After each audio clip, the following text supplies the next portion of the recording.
Can you tell us your background as a musician? Paano ka nag-umpisa? Ako, sa family namin, my mom played guitar.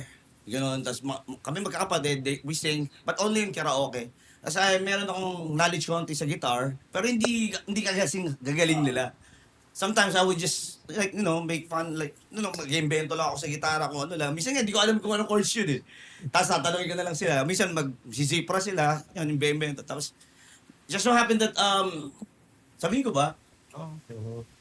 Shoutout to my tita Imelda Papin. Yeah. Pamakinig siya ako ni Imelda Papin.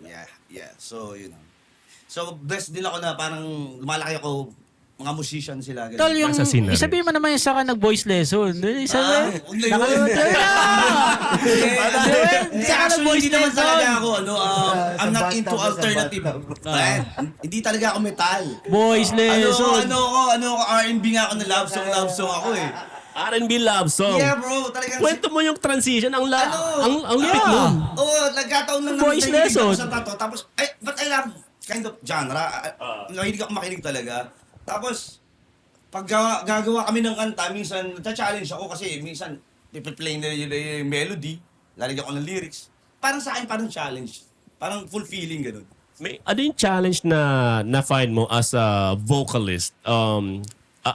I'm assuming ikaw rin nagra-write ng songs with the help of course, with the whole band. Yeah. Right? But like, the intonation and everything, yung birada, yung feelings as you sing it, is it hard as a vocalist to deliver that? Or is it like, basta, Kasi metal they naman would tayo, just, okay they would naman just yun. let me, do what I feel eh. Parang Yung they give style me mo. freedom. Yeah, So, everybody yeah. has a freedom. Sige, go, They give do me your thing, freedom. do your thing, do your thing. So parang, like, bahala ka na kung anong gusto mo. Pero under approval din, syempre. Under approval din. Napag-uusapan pinag-uusapan din. namin palagi. Yeah. At saka minsan hindi mo rin mapigilan na parang, katulad